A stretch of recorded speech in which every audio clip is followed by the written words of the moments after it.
Case study देखेंगे। तो case study है कि स्मिता राय जो कि एक एंटरप्रेन्योर हैं, वो साउथ सिक्किम के रूरल डिस्ट्रिक्ट नामची में पली बढ़ी हैं और उनका जो इंटरेस्ट है, उनका जो हॉबीज़ था वो आर्ट एंड क्राफ्ट से रिलेटेड था। वो जो है आर्ट एंड क्राफ्ट में बहुत अच्छी थी। उनको कैंडल्स बनाना और जो टॉयज़ होते हैं, स्मॉल पीस ऑफ आर्ट होता है वैक्स का, उसको बनाने में उनको अच्छा लगता था और वो बना बना के डिफरेंट डिफरेंट टॉयज़ और कैंडल्स वो अपने फ्रेंड्स को, रिलेटिव्स को डिस्ट्रीब्यूट भी करती थी। लेकिन उनके जो डिस्ट्रिक्ट था, नामची डिस्ट्रिक्ट था, वहाँ पर वुमेन की कंडीशन वो देखते थे कि बहुत सारे वुमेन जो हैं वो जॉबलेस थी और बहुत गरीब थी और जॉबलेस थी। तो अगस्त 2012 में अभिषेक लामा जो कि NEDFI के ब्रांच मैनेजर हैं। तो NEDFI क्या है? North eastern development finance institution, जो कि अभी कॉरपोरेशन लिमिटेड के नाम से जाना जाता है। तो जो नामची ब्रांच था NEDFI का, वहाँ पर ब्रांच मैनेजर थे अभिषेक लामा, उनसे उनकी मुलाकात हुई। और फिर जो है ये NEDFI क्या है? ये एक फाइनेंशियल कॉरपोरेशन है which support local people with skills development program and also channelize them into revenue generating activities. तो ये क्या है? एक तरीके का फाइनेंशियल कॉरपोरेशन जो कि आपको फाइनेंशियल सपोर्ट देता है, जिससे कि आप एक अपना बिजनेस स्टार्ट करें, अपना कोई काम स्टार्ट करें, जिससे कि आप जो है अर्न कर सकें और दूसरों को नौकरी देकर उनको भी जो है अर्निंग का सोर्स जो है प्रोवाइड करें। तो अभिषेक लामा से जब मुलाकात हुई स्मिता राय जी की, तो उनको ये आइडिया आया कि उनकी जो हॉबी है, उनके जो आर्ट एंड क्राफ्ट में जो अच्छी हैं, उस हॉबी को वो क्यों ना अपना जो है उसको बिजनेस बना लें। तो उन्होंने क्या किया, एक अपना जो है नामची डिज़ाइनर कैंडल के नाम से जो है उन्होंने अपना एक बिजनेस स्टार्ट किया। ठीक है, नामची डिज़ाइनर कैंडल। और आज के टाइम पे 100% जो एम्प्लॉयज़ हैं उस नामची डिज़ाइनर कैंडल्स में, वो 100% वुमेन ही हैं, वही एम्प्लॉयज़ हैं। And they also produce varieties of candle. वो जो है डिफरेंट कैंडल के वेराइटीज़ जो है वो प्रोड्यूस करते हैं। और दिवाली में, during Diwali they produce customized candles made for the occasion. तो दिवाली के लिए स्पेशल कस्टमाइज्ड कैंडल्स जो है वो प्रोड्यूस करते हैं नामची डिज़ाइनर कैंडल। तो यहाँ से आप क्या समझ में आ रहा है कि स्मिता राय जो कि उनकी एक हॉबी थी, उसको उन्होंने अपना बिजनेस बनाया और उस बिजनेस को स्टार्ट किया और वहाँ पर वो कैंडल्स बनाई और डिफरेंट वुमेन जो उनके यहाँ पर जॉबलेस थे, पुअर थे, उनको उन्होंने जॉब दिया। तो ये जो बिजनेस वो इन्होंने स्टार्ट किया, इस बिजनेस को रन करने के लिए उनको डिफरेंट एक्टिविटीज़ परफॉर्म करनी पड़ती है। यानी कि उनको जो है प्लान करना पड़ता है कि कब कहाँ कितना कैंडल्स बनाना है, रॉ मटेरियल कब लेना है, किससे लेना है, ऑर्गेनाइज करना पड़ता है चीज़ों को, स्टाफिंग यानी कि उनको रिक्रूटमेंट करना पड़ता है कि दिवाली का टाइम आने वाला है, ज़्यादा डिमांड होगी तो ज़्यादा वर्कर्स की रिक्वायरमेंट होगी, तो ज़्यादा वर्कर्स को रिक्रूट करना है, उनको डायरेक्ट करना है, उनको कंट्रोल करना है। तो डिफरेंट टाइप ऑफ फंक्शन जो है वो परफॉर्म करती हैं अपने बिजनेस को रन करने के लिए। Smita's life consist of series of inter related and continuous functions, जैसे to plan a special festive collection for Diwali means organising more funds and recruiting more worker. यानी कि जब आप फेस्टिव कलेक्शन जो है दिवाली के लिए प्लान करोगे, तो उसके लिए जो है आपको ज़्यादा से ज़्यादा फंड्स चाहिए, ज़्यादा पैसे चाहिए, ज़्यादा आपको वर्कर चाहिए। तो वर्कर कहाँ से लाने हैं, पैसे कहाँ से लाने होंगे, इन सब चीज़ों को ऑर्गेनाइज करना होगा। टू रेगुलरली कम्युनिकेट विथ हर supplier to ensure that deadline regarding delivery of goods are met. अपने सप्लायर से जो है कंटिन्यूस कम्युनिकेट करना कि वो सही टाइम पर रॉ मटेरियल दे दें, रॉ मटेरियल वो सही टाइम पर देंगे, तो आप जो है सही टाइम पर प्रोड्यूस करोगे कैंडल्स को और कैंडल्स को डिलीवर करोगे अपने कस्टमर्स को। Meets customer for general feedback and any suggestions that they have. तो जो है कस्टमर से मिलना, उनसे जो है जनरल फीडबैक लेना, और अगर वो उनका कोई सजेशन है, कोई कंप्लेन है, तो उसको जो है कंसीडर करना, उसके हिसाब से फिर जो है फर्दर कोई चेंजेस लाना अपने कैंडल्स की डिज़ाइन में या फिर कोई और चीज़ में चेंजेस लाना है, तो वो फीडबैक के हिसाब से करते हैं। तो यानी कि डिफरेंट एक्टिविटीज़ जो है वो परफॉर्म किया जाता है बिजनेस को रन करने के लिए, बिजनेस को मैनेज करने के लिए। तो यही जो डिफरेंट एक्टिविटीज़ परफॉर्म करते हैं, डिफरेंट फंक्शन जो परफॉर्म करता है एक मैनेजर, वही चीज़ मैनेजमेंट कहलाती है। तो मैनेजमेंट मतलब क्या हो गया? टू हैंडल, यानी कि आप अपने बिजनेस को हैंडल कर रहे हो, अपने बिजनेस को डील कर रहे हो, जिससे वो सक्सेसफुली अपने ऑब्जेक्टिव को अचीव कर सके। किसी भी ऑर्गेनाइजेशन का मेन मोटिव क्या होता है कि ज़्यादा से ज़्यादा प्रॉफिट अर्न करना, ज़्यादा से ज़्यादा सेल्स को इंक्रीज करना। तो यही चीज़ होता है। तो इस ऑर्गेनाइजेशन के ऑब्जेक्टिव को अचीव करने के लिए जो डिफरेंट फंक्शंस परफॉर्म किए जाते हैं, उसी को हम मैनेजमेंट कहते हैं। क्लियर? तो मैनेजमेंट में डिफरेंट फंक्शंस कौन से परफॉर्म किए जाते हैं? Planning, organising, staffing, directing, controlling. तो मैनेजमेंट क्या हो गया? Management is the coordination of all resources through the process of planning, organizing, directing and controlling in order to attend objective. जो भी स्टेटेड ऑब्जेक्टिव होता है ऑर्गेनाइजेशन का, बिजनेस का, उसको अचीव करने के लिए जब आप कोऑर्डिनेशन करते हो डिफरेंट रिसोर्सेज का, कैसे? प्लान, ऑर्गेनाइज, डायरेक्ट और कंट्रोल करके, तो वही चीज़ मैनेजमेंट कहलाता है। मैनेजमेंट मतलब कि यहाँ पे ओवरऑल क्या हो गया कि to manage the different functions, to manage the different operations so that you can achieve the organization's objective.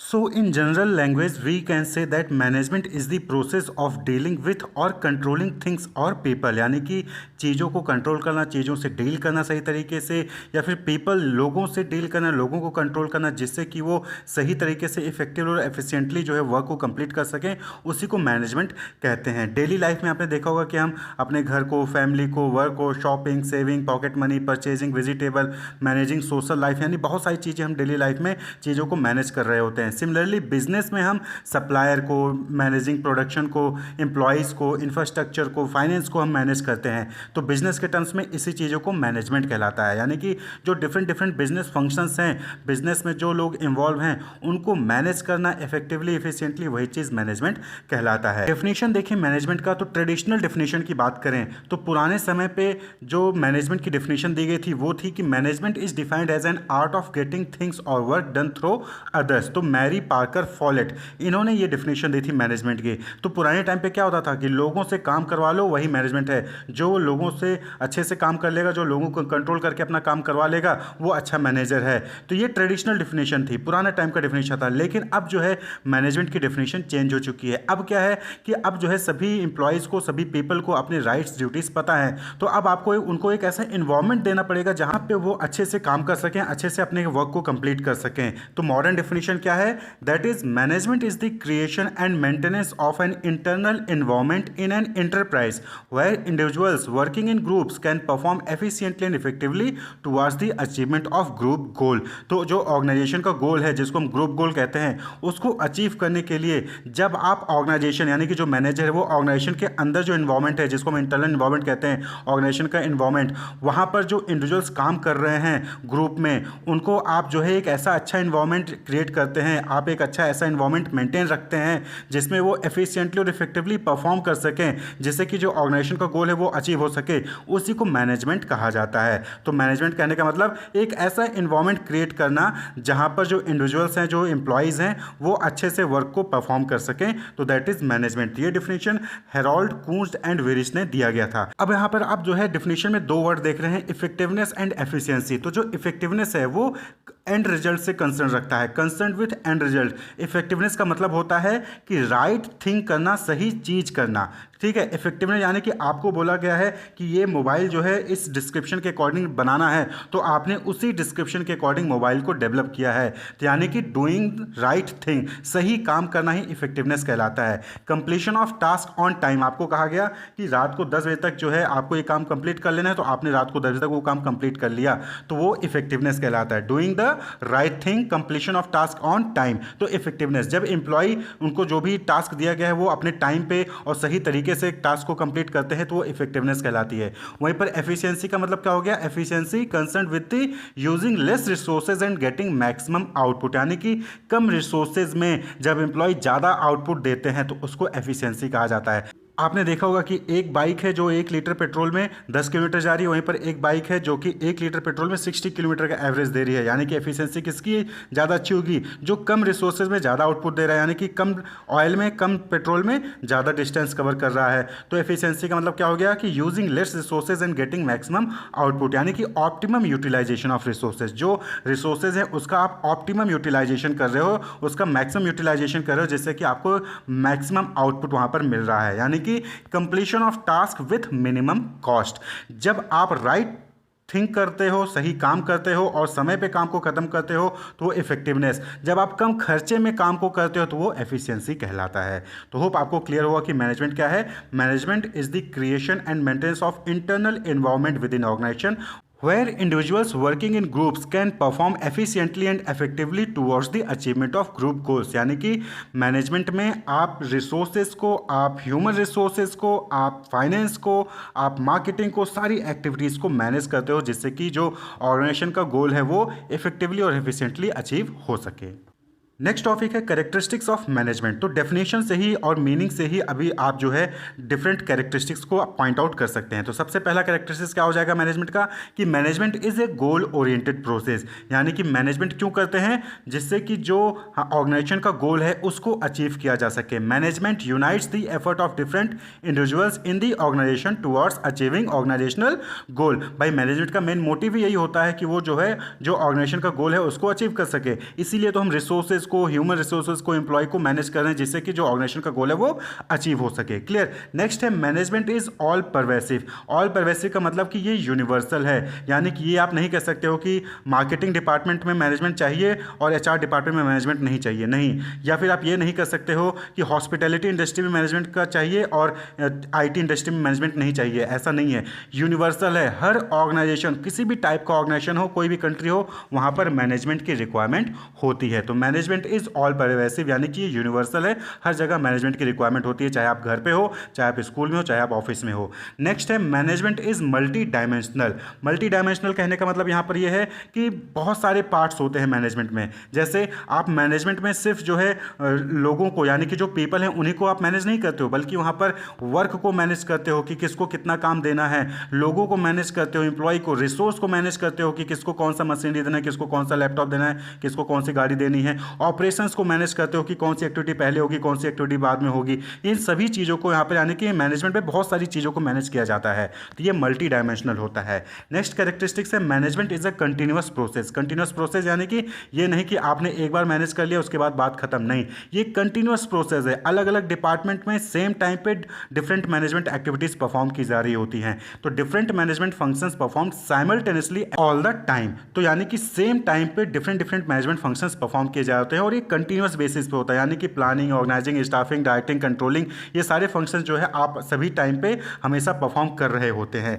Next है management is a group activity. जैसा कि आपको बताया कि जो ऑर्गेनाइजेशन में इंडिविजुअल्स होते हैं वो एक साथ मिलकर ग्रुप गोल को अचीव करने की कोशिश करते हैं इफेक्टिवली, एफिशिएंटली। तो ये क्या है, ये ग्रुप एक्टिविटी, यानी कि आप अकेले मैनेज नहीं कर सकते हो, आपको लोगों की रिक्वायरमेंट होती है, आप लोगों को मैनेज करोगे, लोग आपके साथ कोऑर्डिनेट करेंगे। नेक्स्ट है management is a dynamic function. Dynamic function means कि इन्वायरमेंट के साथ जो है चीज़ें बदलती रहती हैं, ऑर्गेनाइजेशन का जो ऑब्जेक्टिव है वो चेंज होगा, एम्प्लॉय का ऑब्जेक्टिव है वो चेंज होगा, एम्प्लॉय की परफॉर्मेंस, एम्प्लॉय की स्किल्स वो चेंज होगी, ट्रेनिंग उनकी चेंज होगी, मशीनरी चेंज होगी, टेक्नोलॉजी चेंज होगी, तो उसको देखते हुए जो मैनेजमेंट है वो भी चेंज होता है। तो management is a dynamic function, यानी कि ये ऐसा फिक्स नहीं है कि आज जिस तरीके से मैनेज कर रहे हो आगे आगे आने वाले साल में भी उसी तरीके से मैनेज करोगे, नहीं, मैनेजमेंट भी चेंज हो जाएगा, मैनेजमेंट का स्टाइल चेंज हो जाएगा। आज आप जो है डांट डपट कर जो है मैनेज कर रहे हो, आगे चल के आपको कोऑर्डिनेट करके वहां पर उनको मैनेज करना पड़ेगा। तो management is a dynamic function. Next है management is an intangible force. Management is an intangible, intangible यानी कि ना दिखने वाला।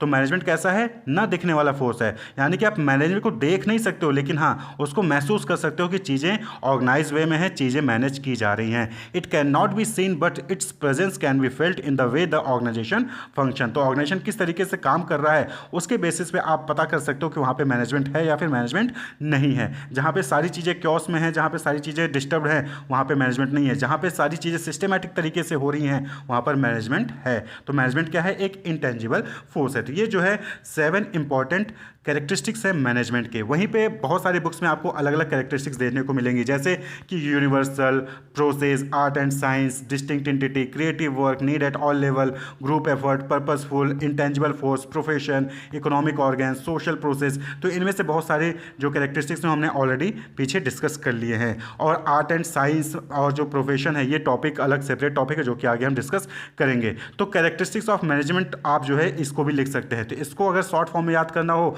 तो आप इसको याद कर सकते हैं UPAT CNG pipes. UPAT CNG pipes, U से यूनिवर्सल, पी से प्रोसेस, ए से आर्ट एंड साइंस, डी से डिस्टिंक्ट एंटिटी। डिस्टिंक्ट एंटिटी कहने का मतलब यहाँ पर क्या है कि मैनेजमेंट जो है एक अलग एंटिटी है, ये जो है आप बाकी चीज़ों से इसको मिक्स नहीं कर सकते। मैनेजमेंट एक अलग एक्टिविटी है, अलग फंक्शन है, इसको आप जो है अलग से परफॉर्म करना पड़ता है। सी से क्रिएटिव वर्क है, मैनेजमेंट में आपको अलग अलग सिचुएशन मिलेंगे, अलग अलग प्रॉब्लम्स मिलेंगे और उनको क्रिएटिवली आपको सॉल्व करना होगा। एन से नीड एट ऑल लेवल, चाहे कोई भी लेवल हो, टॉप लेवल हो, मिडिल लेवल हो, लोअर लेवल हो, आपको सभी लेवल पे मैनेजमेंट की रिक्वायरमेंट पड़ती है। क्लियर। जी यानी कि ग्रुप एफर्ट हमने डिस्कस कर लिया। पी से पर्पसफुल, मैनेजमेंट का पर्पस होता है, ये ऑर्गेनाइजेशन के ग्रुप गोल को अचीव करने के लिए मैनेजमेंट किया जाता है। आई से इंटेंजिबल फोर्स है, पी से प्रोफेशन है, ई से इकोनॉमिक ऑर्गन है, यानी कि मैनेजमेंट की वजह से इकोनॉमी जो है वो ग्रो करती है, चाहे वो ऑर्गेनाइजेशन लेवल पे बात करें चाहे नेशनल लेवल पे बात करें। वहीं पर एस यानी कि ये सोशल प्रोसेस है, मैनेजमेंट अच्छा होगा तो जो सोसाइटी है उसको जो है अच्छा प्रोडक्ट अच्छे प्राइस पर मिलेगा और साथ ही साथ जो एम्प्लॉय है उनको भी अच्छा खासा रेम्यूनरेशन वहाँ पर मिलता है और ऑर्गेनाइजेशन भी ग्रो करती है। तो ये जो है कैरेक्टरिस्टिक्स ऑफ मैनेजमेंट होते हैं। Functions of management, functions of management कहने का मतलब है कि वो सारी एक्टिविटीज़ जो कि मैनेजर परफॉर्म करता है ऑर्गेनाइजेशनल ऑब्जेक्टिव को, ऑर्गेनाइजेशनल गोल को अचीव करने के लिए, तो सारी एक्टिविटीज़ ही क्या कहलाती है, फंक्शंस ऑफ मैनेजमेंट कहलाती है। तो फंक्शंस ऑफ मैनेजमेंट को अलग अलग ऑथर ने अलग अलग बताया है, जैसे कि कूर्ट्ज और डोनेल हैं, तो इन ऑथर ने 5 मैनेजरियल फंक्शंस बताए हैं, यानी कि 5 इंपॉर्टेंट मैनेजरियल फंक्शंस होते हैं। वहीं पर Luther click and Lyndall Urwick इन्होंने 7 मैनेजरियल फंक्शंस बताए हैं जो कि मैनेजर परफॉर्म करता है। तो सबसे पहले हम कूर्ट्ज और डोनेल को देखते हैं।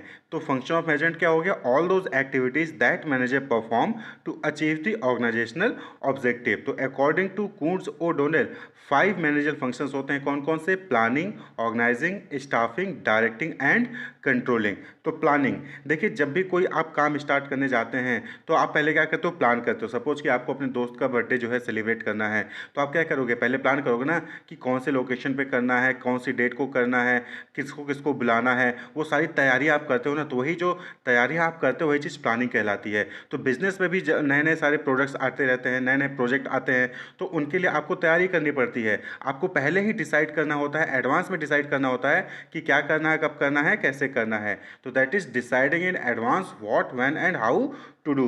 तो इसी को हम क्या कहते हैं, प्लानिंग कहते हैं। तो कोई भी चीज़ आपको करनी है तो पहले आपको प्लानिंग करनी ही पड़ेगी। अब सपोज कि आप जो है, आपकी ऑर्गेनाइजेशन जो है एक नया प्रोडक्ट जो है वो लॉन्च करना चाहती है मार्केट में, तो पहले कौन सा प्रोडक्ट लॉन्च करना है, उसकी पैकेजिंग क्या होगी, उसका कलर क्या होगा, उसका ब्रांड नेम क्या होगा, उस प्रोडक्ट का नाम क्या होगा, उसके फीचर्स क्या होंगे, वो सारी चीज़ें क्या करोगे आप, पहले प्लान करोगे ना, एडवांस में ही प्लान कर लोगे ना। कि ये थोड़ी कि आपने प्रोडक्ट को बनाना शुरू कर दिया बिना प्लान किए कि क्या नाम होगा, क्या प्रोडक्ट होगा, क्या फीचर होगा, क्या पैकेजिंग होगी। नहीं, पहले आप क्या करते हो, प्लान करते हो। तो deciding in advance what, when and how to do, clear. यानी कि प्लानिंग क्या करता है, प्लानिंग जो है वो गैप को ब्रिज करता है, गैप को रिमूव करता है between the present and the future. Future में यानी कि नेक्स्ट ईयर हो सकता है, आपने प्लान किया था कि नेक्स्ट ईयर हम एक नया प्रोडक्ट लॉन्च करेंगे, तो आप उसकी तैयारी आज प्रेजेंट में करोगे कि उस प्रोडक्ट का नाम क्या होगा, उस प्रोडक्ट का फीचर क्या होगा, उसके प्रोडक्ट का कलर क्या होगा, पैकेजिंग कैसी होगी, वो सारी चीज़ें आज आप जो है डिसाइड करते हो एडवांस में। यानी कि प्रेजेंट में आपने प्लानिंग की है जिससे कि फ्यूचर का जो गोल है वो अचीव हो सके। यानी कि प्रेजेंट और फ्यूचर के बीच में जो गैप है उसको रिमूव करता है, उसको ब्रिज करता है प्लानिंग, क्लियर। नेक्स्ट है ऑर्गेनाइजिंग। अब आपने प्लानिंग तो कर ली कि क्या चीज़ बनानी है, कौन सा प्रोडक्ट बनाना है, उसमें क्या फीचर्स होंगे, क्या कलरिंग होगी, पैकेजिंग होगी, वो सारी चीज़ें आपने जो है प्लान कर ली। अब क्या है, उस प्लान को जो आपने प्लान किया है उसको अचीव करने के लिए आप चीज़ों को ऑर्गेनाइज करोगे, चीज़ों को ऑर्गेनाइज करोगे। आप क्या करोगे कि जो भी डिफरेंट एक्टिविटीज़ हैं उसको आइडेंटिफाई करोगे, यानी कि उस प्रोडक्ट को बनाने के लिए, लॉन्च करने के लिए जो भी डिफरेंट एक्टिविटीज़ परफॉर्म करनी है उसको आइडेंटिफाई करोगे, और जो सिमिलर एक्टिविटीज़ है उसको ग्रुप करोगे, क्लियर। कि मार्केटिंग की एक्टिविटीज़ को एक साइड कर दिया, फाइनेंस की एक्टिविटी को एक साइड कर दिया, एचआर वाले एक्टिविटीज़ को अलग कर दिया। तो आपने क्या किया, ग्रुपिंग ऑफ सिमिलर एक्टिविटीज़। उस प्लान को अचीव करने के लिए जो भी एक्टिविटीज़ परफॉर्म करनी है उसको आइडेंटिफाई करके आप जो है उसको ग्रुपिंग कर दोगे, यानी कि सिमिलर नेचर के टास्क को एक साथ कर दोगे, दूसरे नेचर के टास्क को दूसरे को पास कर दोगे। अब भाई सेल्स वाला काम है तो सेल्स का अलग करोगे, और मार्केटिंग जो है फाइनेंस का काम है तो फाइनेंस के काम को अलग करोगे। दोनों को एक साथ नहीं कर सकते हो कि जो सेल्स वाला काम कर रहा है वही फाइनेंस वाला भी काम कर रहा है, नहीं, सेल्स और फाइनेंस दोनों ही डिफरेंट एक्टिविटीज़ हैं, क्लियर। इसी तरीके से जब आपने एक्टिविटीज़ को आइडेंटिफाई कर लिया, उसको ग्रुप कर दिया सिमिलर एक्टिविटीज़ को, अब जो है ड्यूटीज़ असाइन करिए कि कौन क्या करेगा, कौन क्या करेगा। फाइनेंस मैनेजर है तो उसकी क्या रिस्पॉन्सिबिलिटीज़ होंगी, एचआर मैनेजर है तो उसकी क्या रिस्पॉन्सिबिलिटीज़ होंगी, और जो प्रोडक्ट को बना रहा है प्रोडक्शन मैनेजर है उसकी क्या रिस्पॉन्सिबिलिटीज़ होगी। तो ड्यूटीज़ को असाइन करिए, क्लियर। ड्यूटीज़ को असाइन किया, यानी कि अब आप क्या करो, चीज़ों को ऑर्गेनाइज कर रहे हो जिससे कि लोगों को पता रहे कि जब भी जो एम्प्लॉय आएगा उसको ये पता रहेगा कि उसको क्या काम करना है। नहीं तो बहुत बार होता है कि आप तो पहुँच जाते हो लेकिन आपको यही नहीं पता कि आपको करना क्या है। तो ये चीज़ ना हो, इसलिए आप पहले से ही उस चीज़ों को ऑर्गेनाइज करके रख देते हो। तो दैट इज असाइन ड्यूटीज। जैसे कि आप एग्जामिनेशन हॉल में एग्जामिनेशन देने जाते हैं तो वहाँ पर क्या होता है कि आपके सीट पर रोल नंबर पेस्ट कर दिया जाता है जिससे कि आप आसानी से अपनी सीट पर जाकर बैठें और अपना एग्जामिनेशन दे सकें, क्लियर। तो असाइनिंग ड्यूटीज़, इसी तरीके से ऑर्गेनाइजेशन में भी जो है डिफरेंट जो पोजीशंस होते हैं उनकी ड्यूटीज़ को वहाँ पर बता दिया जाता है जिससे उनको पता रहे कि उनको क्या काम करना है, जिससे वो एफिशिएंटली और इफेक्टिवली अपने काम को परफॉर्म कर सकें। Then establishing authority and responsibility relationship, यानी कि अब वहाँ पर आपको जो है अथॉरिटी और रिस्पॉन्सिबिलिटी रिलेशनशिप को भी डेवलप करना होगा कि कौन किसका सुपीरियर होगा, कौन किसका बॉस होगा, कौन किसके अंडर काम करेगा, कौन किसको रिपोर्ट करेगा। ये सारी चीज़ें जो है वहाँ पर आप इस्टेब्लिश करते हो, किसमें, ऑर्गेनाइजिंग में। Clear. And then allocating resources to carry the plan. भाई आपने जो है सिमिलर एक्टिविटीज़ को ग्रुप कर दिया, ड्यूटी असाइन कर दी, अथॉरिटी एंड रिस्पॉन्सिबिलिटी रिलेशनशिप भी बता दिया। अब उसको पावर तो दोगे ना, यानी कि उसको रिसोर्सेज तो दोगे जिसका यूज़ करके जो है वो अपने टास्क को अचीव करेगा, जो भी आपने प्लान किया उसको अचीव करेगा। भाई कोई भी एक्टिविटीज़ है, कोई भी प्रोडक्ट बनाना है तो उसके लिए मशीनरी चाहिए होंगे, लैपटॉप चाहिए होगा, जो है स्टेशनरी चाहिए होंगी। तो इन सारी चीज़ों को, रिसोर्सेज को जो है उनको दीजिए। फंड्स की रिक्वायरमेंट होगी तो वो भी जो है उनको प्रोवाइड करिए। तो एलोकेट रिसोर्सेज, यानी कि फंड्स है तो फाइनेंस डिपार्टमेंट को आपने दे दिया, मशीनरी है तो प्रोडक्शन डिपार्टमेंट को दे दिया, एडवर्टीजमेंट से रिलेटेड कोई मटेरियल्स है तो आपने मार्केटिंग डिपार्टमेंट को दे दिया। तो रिसोर्सेज को एलोकेट करिए। क्लियर। तो आपने प्लान कर लिया कि क्या अचीव करना है, ऑर्गेनाइज कर लिया कैसे अचीव करना है, क्या क्या चीज़ें रिक्वायरमेंट होगी उनको आपने अरेंज कर लिया।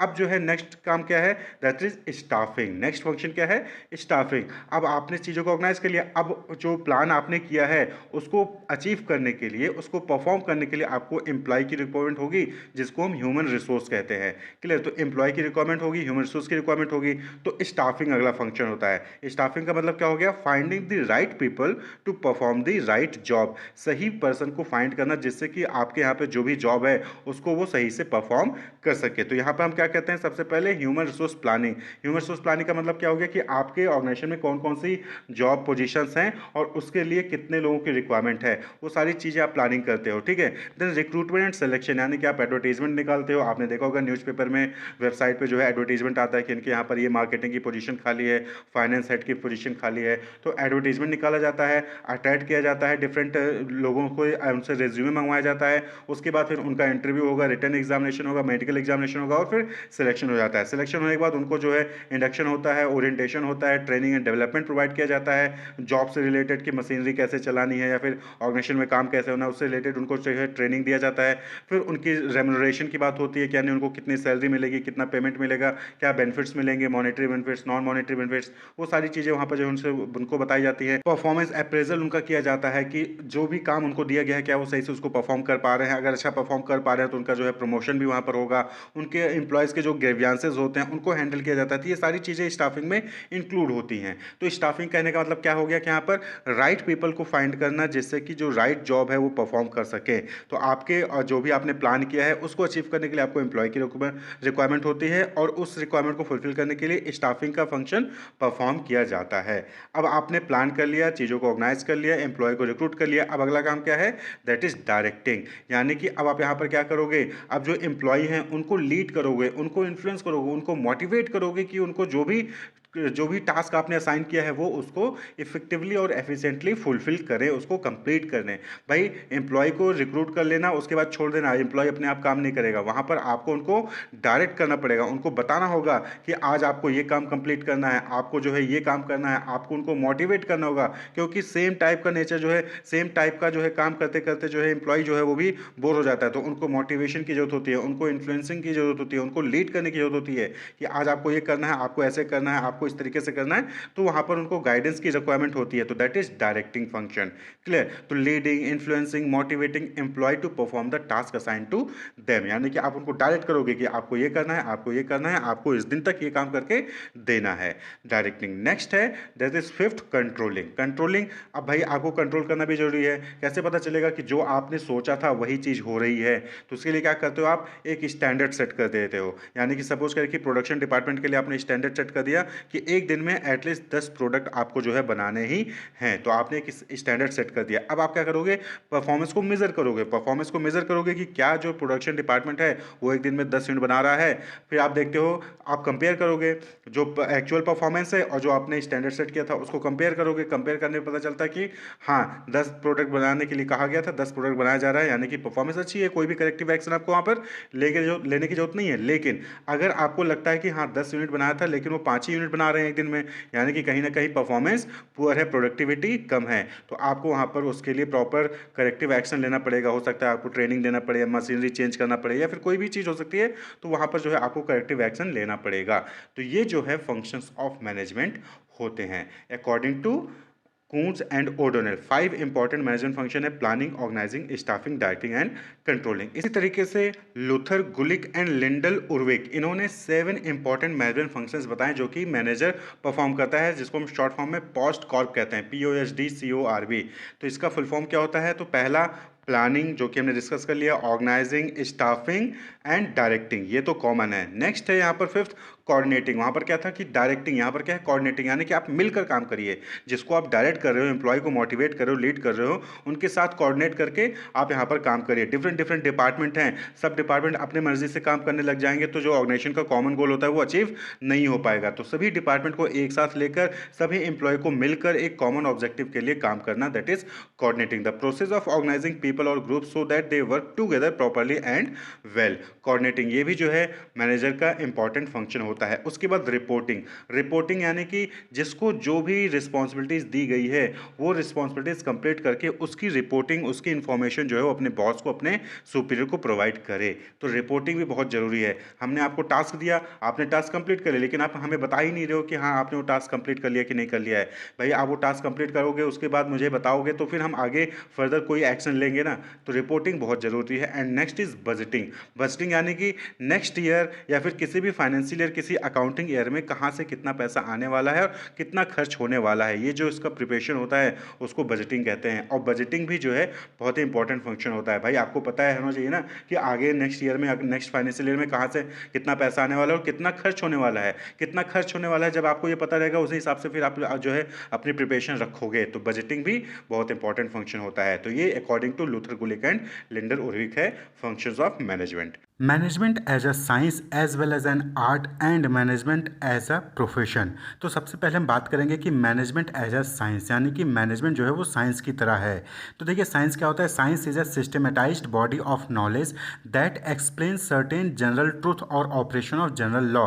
यानी कि जो डिफरेंट लॉज होते हैं, फिर कोई जनरल ट्रूथ होता है, उसको एक्सप्लेन करने के लिए, उसको प्रूफ करने के लिए सिस्टमेटाइज्ड बॉडी ऑफ नॉलेज होता है, उसको हम साइंस कहते हैं। यानी कि यहाँ पर क्या होता है कि टेस्ट होता है यहाँ पर, और उसके बाद जो फाइंडिंग्स आती हैं उसके बेसिस पर यहाँ पर जो है लॉज बनाए जाते हैं। तो अगर हम इसकी कैरेक्टरिस्टिक्स की बात करें साइंस की, तो सिस्टमेटाइज्ड बॉडी ऑफ नॉलेज होता है, यानी कि science principles are based on a cause and effect relationship. जैसे कि एप्पल जो है वो पेड़ से नीचे ही गिरता है, क्यों? क्योंकि लॉ ऑफ ग्रेविटी है वहाँ पर, ग्रेविटी की वजह से एप्पल जो है पेड़ से नीचे ही गिरता है। तो इससे क्या बना? लॉ ऑफ ग्रेविटी, यानी कि कॉज एंड इफेक्ट रिलेशनशिप होता है। और यहाँ पर जो है सिस्टमेटाइज्ड बॉडी ऑफ नॉलेज होता है साइंस में। दूसरा जो फीचर है that is principle based on experimentation, यानी कि साइंस में जो भी प्रिंसिपल्स होते हैं, जो भी लॉज होते हैं, वो एक्सपेरिमेंट के बेसिस पे फ्रेम किए जाते हैं। Scientific principle are first develop through observation and then tested through repeated experimentation under controlled condition. तो जो साइंटिफिक प्रिंसिपल्स हैं उनको पहले ऑब्जर्वेशन के बेसिस पे, यानी कि पेड़ से एप्पल नीचे गिरा, इसके बेसिस पे जो है वहाँ पर उसको डेवलप किया गया। उसके बाद फिर cause and effect relationship,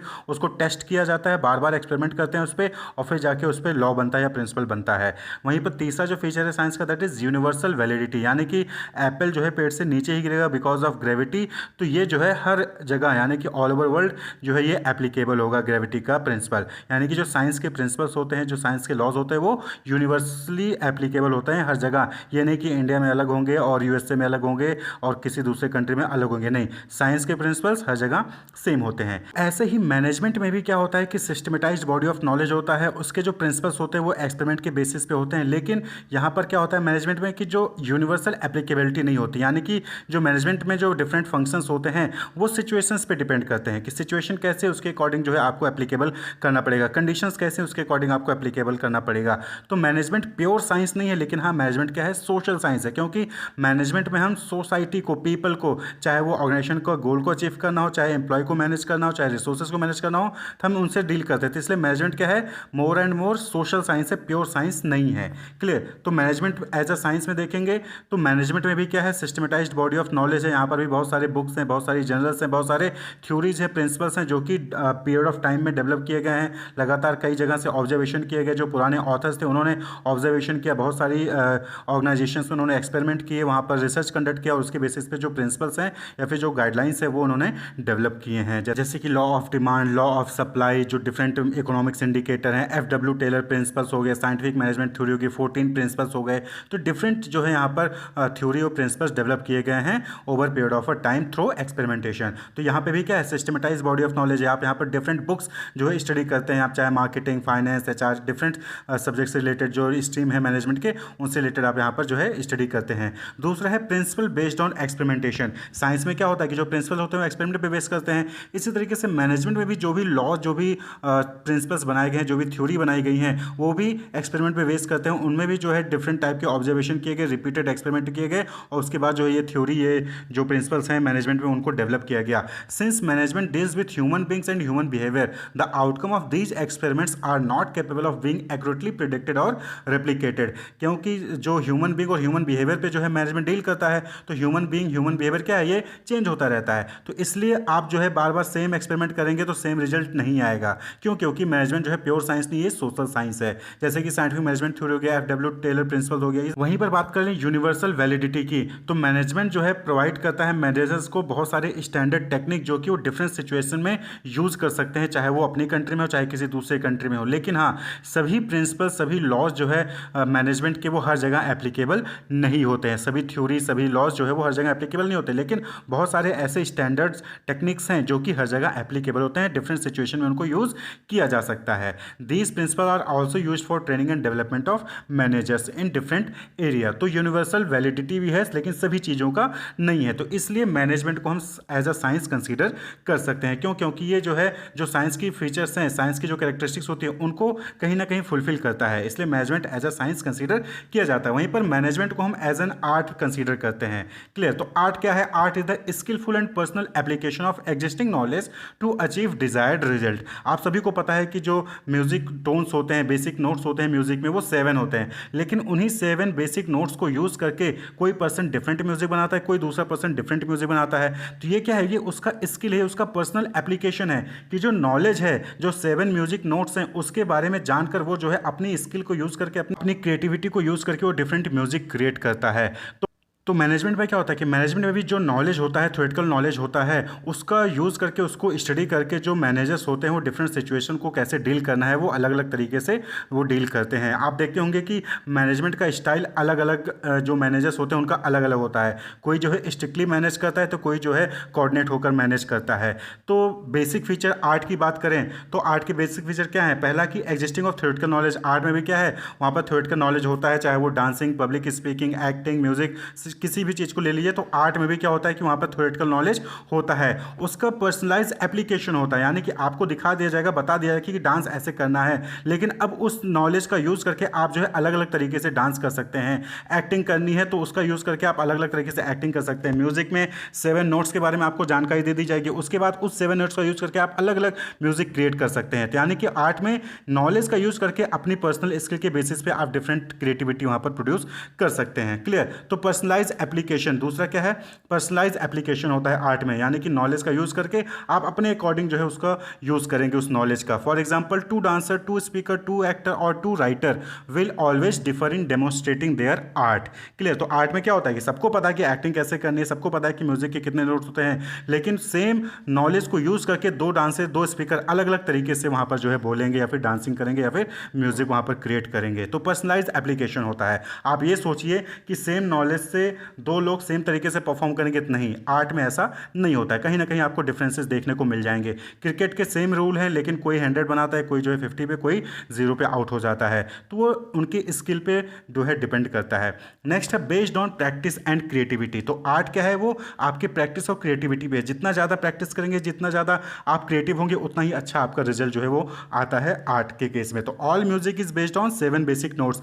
composition of a musician is unique और different because these notes are used in a creative manner by musician. तो सभी को पता है कि 7 नोट्स हैं, लेकिन उन्हीं 7 नोट्स का अगर आप अच्छे से बार बार प्रैक्टिस करोगे तो आप अपनी क्रिएटिविटी का यूज़ करके एक यूनिक म्यूजिक क्रिएट कर सकते हो। यूनिक म्यूजिक क्रिएट करने के लिए बट उसे आप देखते होंगे कि जो म्यूजिक डायरेक्टर होते हैं उनको डिफरेंट आइडियाज़ कहाँ से मिलते हैं, क्रिएटिविटी कहाँ से आती है उनको गाने को लेकर। वो जो है लगातार बहुत दिनों तक बैठे रहते हैं बंद कमरे में, अलग अलग जो है उसके लिरिक्स को लिख रहे होते हैं, म्यूजिक कैसे होगा उसको डिसाइड कर रहे होते हैं। तो यानी कि आर्ट जो है नॉलेज का जो है पर्सनलाइज एप्लीकेशन होता है, है और वहाँ पर प्रैक्टिस और क्रिएटिविटी की रिक्वायरमेंट होती है। तो इसी तरीके से अगर आप मैनेजमेंट में देखें तो मैनेजमेंट क्या है, वो भी आर्ट है। क्यों? क्योंकि मैनेजमेंट में भी जो है आप जो एग्जिस्टिंग नॉलेज होता है, थ्योरेटिकल नॉलेज होता है, उसका पर्सनलाइज एप्लीकेशन करते हो, उसका प्रैक्टिस करते हो और अपनी क्रिएटिविटी का यूज़ करके डिफरेंट चीज़ों को हैंडल करते हो ऑर्गेनाइजेशन में। तो management can be said to be an art since it satisfied the following criteria apply. पहला है एग्जिस्टिंग ऑफ थ्योरेटिकल नॉलेज। तो मैनेजमेंट में भी बहुत सारे लिटरेचर अवेलेबल हैं, बहुत सारे बुक्स जर्नल्स अवेलेबल हैं, मार्केटिंग, फाइनेंस, ह्यूमन रिसोर्स, इन सबसे रिलेटेड। तो वहाँ पर जो है यानी कि थ्योरेटिकल नॉलेज मैनेजमेंट में अवेलेबल है।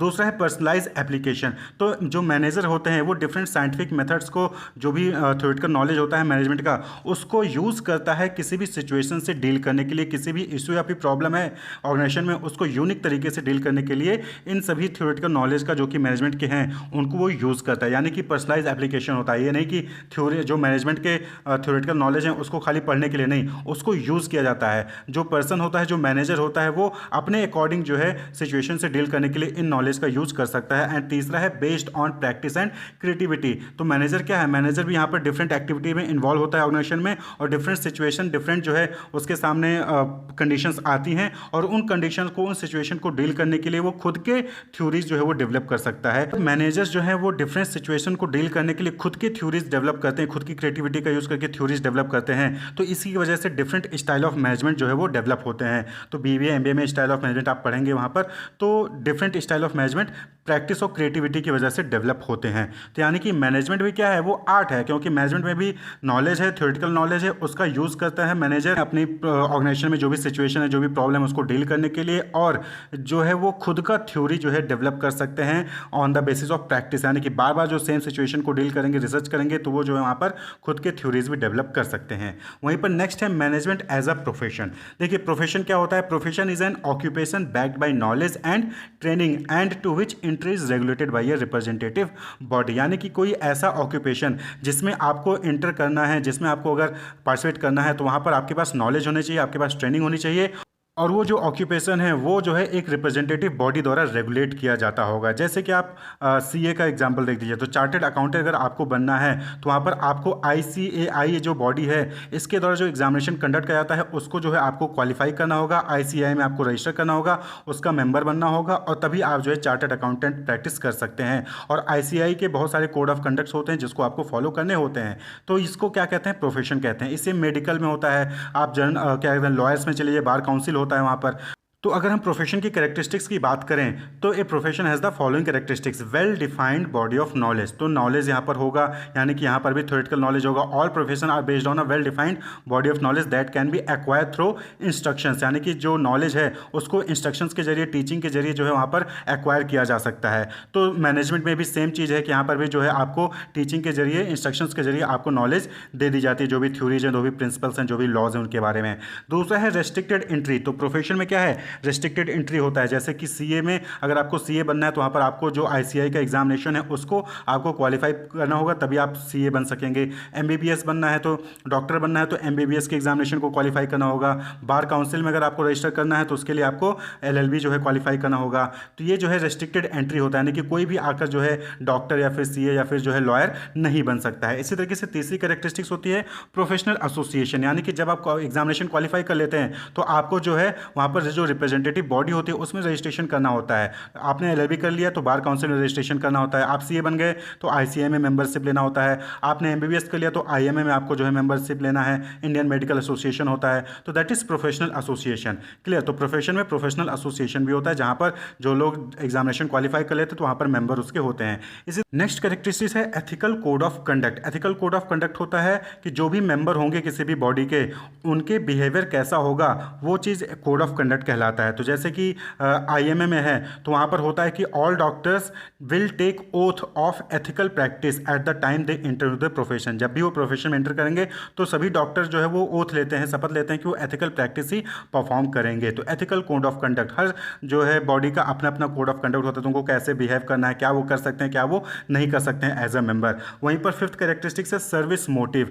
The basic motive of a profession is to serve their client interest by rendering dedicated and committed service. Service, doctor हैं तो आपको जो है आपको मरीज को जो है इलाज प्रोवाइड करना है, लॉयर हैं तो जो आपका क्लाइंट होगा उसको जस्टिस प्रोवाइड करना है। तो यानी कि यहाँ पर सर्विस मोटिव होता है प्रोफेशन में। तो अब अगर हम मैनेजमेंट की बात करें, मैनेजमेंट एज अ प्रोफेशन, तो मैनेजमेंट भी क्या है, एज अ प्रोफेशन है, क्योंकि मैनेजमेंट में भी well defined body of knowledge है, डिफरेंट लॉज हैं, थ्योरीज हैं, बुक्स हैं, जर्नल्स हैं। दूसरी कैरेक्टरिस्टिक्स है कि रेस्ट्रिक्टेड एंट्री।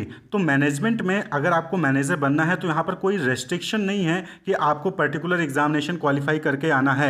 आप जो है बीए करके, एमबीए करके या फिर कोई और डिग्री हासिल करके जो है आप वहाँ पर मैनेजर बन सकते हैं। लेकिन यहाँ पर अगर आपके पास प्रोफेशनल नॉलेज है, ट्रेनिंग है, तो आपको जो है वहाँ पर बेटर अपॉर्चुनिटीज़ मिल सकती हैं, आपको प्रेफरेंस वहाँ पर मिल सकता है। तो कंप्लीट प्रोफेशन नहीं है मैनेजमेंट, लेकिन हाँ, यहाँ पर मैनेजमेंट को हम एज अ प्रोफेशन कंसिडर कर सकते हैं, क्योंकि यहां पर रेस्ट्रिक्शन नहीं है एंट्री पे। But professional knowledge and training is considered to be desirable qualification since there is great demand for those who possess degree और डिप्लोमा फ्रॉम रेप्यूटेड इंस्टीट्यूशन। यानी कि ऐसे लोग जिन्होंने एमबीए किया है या फिर पीजीडीएम कर रखा है तो उनको प्रेफरेंस मिलती है ऑर्गेनाइजेशन द्वारा, अगर उन्होंने अच्छी जगह से एमबीए पीजीडीएम कर रखा है। तो एंट्री रेस्ट्रिक्टेड नहीं है, लेकिन हाँ, प्रेफरेंस उन्हीं को मिलती है जिनके पास प्रोफेशनल नॉलेज या प्रोफेशनल कोर्स या फिर ट्रेनिंग होती है।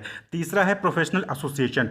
तो मैनेजमेंट में भी प्रोफेशनल एसोसिएशन है AIMA, all India management association, जो कि डिफरेंट कोड ऑफ कंडक्ट को वहाँ पर रेगुलेट करती है। और जरूरी नहीं है कि सारे मेंबर उस कोड ऑफ कंडक्ट को फॉलो करें, लेकिन हाँ, यहाँ पर एसोसिएशन भी है, प्रोफेशनल एसोसिएशन है। तो मैनेजमेंट एज अ प्रोफेशन हम इसको कंसिडर कर सकते हैं। वहीं पर फोर्थ बात करें तो सर्विस मोटिव भी है। भाई यहाँ पर क्या होता है कि मैनेजमेंट का मेन मोटिव होता है कि जो ऑर्गेनाइजेशन का गोल है उसको अचीव करने में हेल्प करे, लेकिन साथ ही साथ अचीव कैसे होता है, by providing good quality of product and service to the people. यानी कि यहाँ पर भी क्या है कि सर्विस मोटिव यहाँ पर भी होता है कि मैनेजमेंट के जरिए आप ऑर्गेनाइजेशन को सर्विस दे रहे हो, आप जो है जो सोसाइटी है उनको भी सर्विस प्रोवाइड कर रहे होते हो। तो इसीलिए हम मैनेजमेंट को एज अ प्रोफेशन कंसीडर कर सकते हैं। तो मैनेजमेंट को एज अ साइंस भी कंसीडर किया जा सकता है, लेकिन प्योर साइंस नहीं। मैनेजमेंट को एज एन आर्ट कंसीडर किया जाता है एंड मैनेजमेंट को एज अ प्रोफेशन भी कंसीडर किया जाता है। नेक्स्ट टॉपिक है ऑब्जेक्टिव ऑफ मैनेजमेंट, यानी कि क्यों हम मैनेजमेंट के different activities, planning, organising, staffing, directing, controlling, इन फंक्शंस को परफॉर्म करते हैं, क्यों हम मैनेज करते हैं।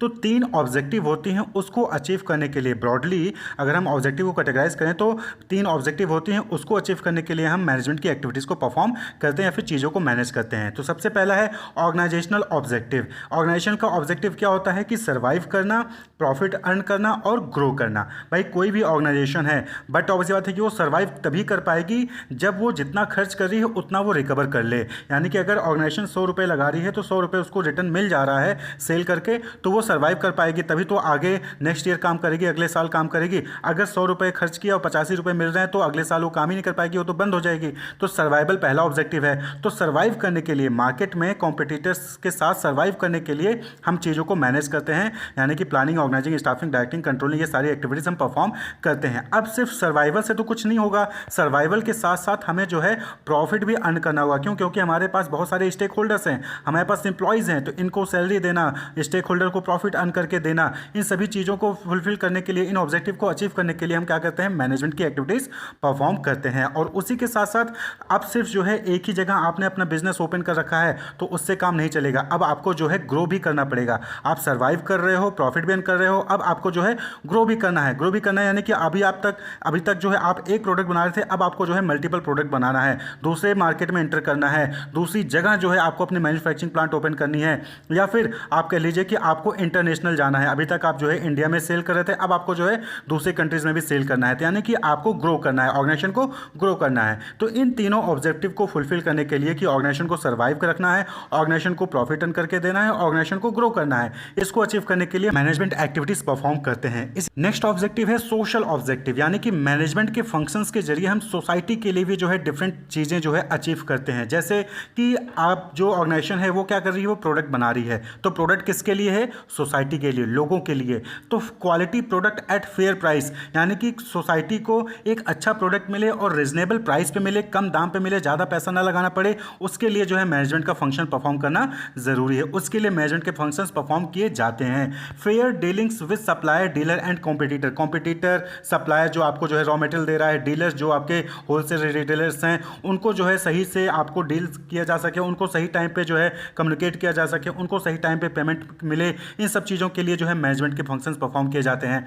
पेमेंट ऑफ टैक्सेस, यानी कि जो ऑर्गेनाइजेशन है वो राइट टाइम पे जो है डिफरेंट जो गवर्नमेंट के टैक्सेस होते हैं, जीएसटीज होती हैं, उसको सही टाइम पे जो है फुलफिल कर सके, पे कर सकें, उसके लिए मैनेजमेंट जरूरी है। एम्प्लॉयमेंट अपॉर्चुनिटीज़ टू पीपल जो लोग हैं उनको एम्प्लॉयमेंट मिले, उसके लिए मैनेजमेंट जरूरी है। इन्वायरमेंट को प्रोटेक्ट करें, ग्रीन टेक्नोलॉजीज़ का यूज़ करें, ग्रीन प्रोडक्ट्स का यूज़ करें, उसके लिए जो है मैनेजमेंट जरूरी है। तो सोशल ऑब्जेक्टिव को अचीव करने के लिए भी मैनेजमेंट जो है वो परफॉर्म किया जाता है, मैनेजमेंट एक्टिविटीज़ परफॉर्म किए जाते हैं। और वहीं पर तीसरा है दैट इज़ पर्सनल ऑब्जेक्टिव, यानी कि जो ऑर्गेनाइजेशन में एम्प्लॉयज़ होते हैं उनकी चीज़ों को, उनके पर्पज़ को फुलफिल करने के लिए डिफरेंट एक्टिविटीज़ परफॉर्म किए जाते हैं मैनेजमेंट के, जैसे कि fair and equitable remuneration to employ को सही और बराबर जो है रेन्यूमरेशन मिल सके उनके पोस्ट के अकॉर्डिंग, उनके क्वालिफिकेशन के अकॉर्डिंग, इसके लिए मैनेजमेंट जरूरी है। गुड वर्किंग कंडीशन, एम्प्लॉय को एक अच्छा वर्किंग कंडीशन मिले जहाँ पर वो इजिली अपनी एक्टिविटीज़ को परफॉर्म कर सके, अपनी परफॉर्मेंस दे सकें, प्रोडक्टिविटी को इंक्रीज कर सकें, ऐसा वर्किंग कंडीशन प्रोवाइड करना वो मैनेजमेंट का ऑब्जेक्टिव होता है। Training and development facilities, employees को प्रॉपर ट्रेनिंग देना, उनको डेवलपमेंट फैसिलिटीज़ प्रोवाइड करना मैनेजमेंट का ऑब्जेक्टिव होता है। एंड रिकॉग्निशन एंड रिवॉर्ड्स, यानी कि एम्प्लॉय को रिकॉग्नाइज करना, उनकी बेटर परफॉर्मेंस के लिए रिकॉग्नाइज करना, उनको उनकी बेटर परफॉर्मेंस के लिए रिवॉर्ड्स देना, मोटिवेट करना, ये चीज़ जो है मैनेजमेंट का ऑब्जेक्टिव होता है। इसके अलावा भी बहुत सारे ब्रॉडली जो है मैनेजमेंट के ऑब्जेक्टिव हो सकते हैं। तो ब्रॉडली हम 3 कैटेगरी में उसको डिवाइड कर सकते हैं। एक तो ऑर्गेनाइजेशन के लिए, दूसरा जो उसके यहाँ एम्प्लॉयज़ हैं उनके लिए, और तीसरा सोसाइटी के लिए जो है वहाँ पर अच्छे प्रोडक्ट्स, अच्छी क्वालिटी के प्रोडक्ट्स जो है रिजनेबल प्राइस पे जो है वहाँ पर उनको प्रोवाइड करें। तो ये जो है ऑब्जेक्टिव हो गए मैनेजमेंट के। नेक्स्ट टॉपिक है इंपॉर्टेंस ऑफ मैनेजमेंट। मैनेजमेंट का क्या इंपॉर्टेंस है, यानी कि अगर आप सही तरीके से ऑर्गेनाइजेशन को मैनेज करते हैं, एम्प्लॉय को मैनेज करते हैं, तो उसका क्या फ़ायदा होगा। तो सबसे पहली चीज़, management helps in achieving group goal, यानी कि जो ऑर्गेनाइजेशन का गोल होता है कि उसको सर्वाइव करना है, प्रॉफिट अर्न करना है, ग्रो करना है, वो गोल जो है वो अचीव होगा by providing common direction to individual effort. कैसे होगा, जब आप इंडिविजुअल एफर्ट को कॉमन डायरेक्शन प्रोवाइड करोगे, इससे जो ग्रुप, जो अलग अलग इंडिविजुअल हैं वो ग्रुप में मिलकर ऑर्गेनाइजेशन के गोल को अचीव करेंगे। दूसरा है मैनेजमेंट इंक्रीज एफिशिएंसी, यानी कि प्रॉपर तरीके से अगर आप चीज़ों को मैनेज कर रहे हो तो इससे क्या होगा कि जो कॉस्ट है वो कम होगा और जो प्रोडक्टिविटी है वो बढ़ेगी। भाई आप सही टाइम पे डायरेक्शन दे रहे हो, सही टाइम पे प्लानिंग कर रहे हो, सही टाइम पे ऑर्गेनाइज कर रहे हो, फंड्स की रिक्वायरमेंट हो आप जो है उसको फंड्स प्रोवाइड कर रहे हो, रॉ मटेरियल की रिक्वायरमेंट है उसको सही टाइम पे रॉ मटेरियल रिक्वायर कर रहे हो, एम्प्लॉय की रिक्वायरमेंट है सही टाइम पर एम्प्लॉय मिल जा रहा है। यानी कि जब प्रॉपर तरीके से चीज़ों को मैनेज करोगे तो एफिशिएंसी जो है वो, परफॉर्मेंस जो है वो बढ़ेगी, प्रोडक्टिविटी जो है वो बढ़ेगी। तो मैनेजमेंट जो है इसमें हेल्प करता है। Then management creates a dynamic organization, management जो है वो एक डायनेमिक ऑर्गेनाइजेशन क्रिएट करता है। डायनेमिक मींस ऐसी चीज़ जो हमेशा बदलती रहती है। तो देखिए जो इन्वायरमेंट है वहाँ पर हमेशा कुछ ना कुछ चेंजेस होते रहते हैं। जैसे पहले के टाइम पे हम हाथों से जो है बुक एंट्री करते थे, लेकिन आज हम ईआरपी के जरिए एंट्री करते हैं। तो चीज़ें चेंज होती रहती हैं, टेक्नोलॉजी चेंज होता रहता है। तो इन्वायरमेंट में जो भी चेंजेस हो रहा है उसके अकॉर्डिंग जो है आपका ऑर्गेनाइजेशन भी चेंज हो, उसके लिए मैनेजमेंट ज़रूरी होता है। तो मैनेजमेंट के जरिए हम डायनेमिक ऑर्गेनाइजेशन क्रिएट कर सकते हैं जिससे कि हम चेंजिंग एनवायरनमेंट को मीट कर सकें। वहीं पर नेक्स्ट है management helps in achieving personal objective. Management जो है वो पर्सनल ऑब्जेक्टिव, यानी कि जो एम्प्लॉय के ऑब्जेक्टिव होते हैं कि उनको मोटिवेट करना, रेम्यूनरेशन देना, रिकॉग्निशन देना, रिवॉर्ड देना, ये सारे ऑब्जेक्टिव जो है मैनेजमेंट के जरिए ही पॉसिबल होते हैं। And next but not least that is management helps in the development of society. Society को डेवलप करने के लिए मैनेजमेंट हेल्प करता है। भाई आपको जो है क्वालिटी प्रोडक्ट दे रहा है, सोसाइटी को, पीपल को एम्प्लॉयमेंट अपॉर्चुनिटीज़ देते हैं, इन्वायरमेंट को प्रोटेक्ट करते हैं, ग्रो, जीडीपी को ग्रो करते हैं। तो इस तरीके से सोसाइटी को डेवलप करते हैं। टैक्सेस प्रोवाइड करते हैं जिससे कि उस टैक्स का यूज़ करके लोगों के लिए, पीपल के लिए, सोसाइटी के लिए स्कूल, कॉलेज, रोड, ये सारी चीज़ें डेवलप हो रही हैं, बन रही हैं। तो ये जो है इंपॉर्टेंस है मैनेजमेंट का। हम बात कर लें कि लेवल ऑफ मैनेजमेंट, यानी कि मैनेजमेंट में कितने लेवल होते हैं। तो सभी को पता है मोटा मोटी कि 3 लेवल होते हैं, टॉप लेवल, मिडिल लेवल और lower level. Top level management, middle level management और लोअर लेवल मैनेजमेंट। तो टॉप लेवल मैनेजमेंट में कौन आते हैं? Board of directors, chief executives and general manager, ये सब क्या है? टॉप लेवल मैनेजमेंट पे आते हैं। मिडिल लेवल मैनेजमेंट में प्रोडक्शन मैनेजर हो गए, परचेज मैनेजर हो गए, सेल्स मैनेजर हो गए, मार्केटिंग मैनेजर हो गए, पब्लिक रिलेशनशिप मैनेजर हो गए, ये सब किस में आते हैं? मिडिल लेवल मैनेजमेंट में। वहीं पर लोअर लेवल मैनेजमेंट में फोरमैन हो गए, सुपरवाइजर हो गए, सेक्शन ऑफिसर हो गए, सुपरिटेंडेंट हो गए, ये सब किस में आते हैं? लोअर लेवल मैनेजमेंट में। अब हम बात कर लें कि ये फंक्शंस क्या परफॉर्म करते हैं। तो जो टॉप लेवल मैनेजमेंट होता है वो ऑब्जेक्टिव डिटरमाइन करता है, प्लान्स और पॉलिसीज़ को बनाता है, एक्टिविटीज़ को ऑर्गेनाइज करता है, रिसोर्सेज को असेंबल करता है, परफॉर्मेंस अप्रेजल करता है, लाइजन करता है आउटसाइड वर्ल्ड से, यानी कि अदर कंपनीज और अदर कंट्री से जो है वो लाइजन करता है, welfare and survival of organization के लिए काम करता है। मिडिल लेवल की बात करें तो वो interpretation of policies to low level, यानी कि जो लो लेवल के लोग हैं उनको पॉलिसीज़ के बारे में समझाता है, वो ऑर्गेनाइज करता है डिपार्टमेंट की एक्टिविटीज़ को, रिक्रूटमेंट करता है, सिलेक्शन करता है एम्प्लॉयज़ का, मोटिवेट करता है पीपल को कि वो अपना परफॉर्मेंस बेस्ट परफॉर्मेंस दें, कंट्रोल करता है और इंस्ट्रक्शंस देता है एम्प्लॉय को। वहीं पे जो लोअर और या सुपरवाइजरी लेवल के लोग हैं वो लोग रिप्रेजेंट करते हैं ग्रेवियंस ऑफ वर्कर्स, यानी जो वर्कर की ग्रेवियंस होते हैं उनको रिप्रेजेंट करते हैं मिडिल लेवल और टॉप लेवल को। एक गुड वर्किंग कंडीशन डेवलप करते हैं, सेफ्टी का ध्यान रखते हैं वर्कर्स का, helping middle level in recruitment selection, या रिक्रूटमेंट सिलेक्शन में मिडिल लेवल की मदद करते हैं, welcoming suggestion of workers, workers से सजेशंस लेके जो है मिडिल लेवल और टॉप लेवल तक पहुंचाते हैं, क्वालिटी स्टैंडर्ड को मेंटेन करते हैं और मोरल ऑफ वर्कर को बूस्ट करते हैं। तो ये कुछ एक्टिविटीज़ है या फंक्शंस हैं जो अलग अलग लेवल पे परफॉर्म किए जाते हैं।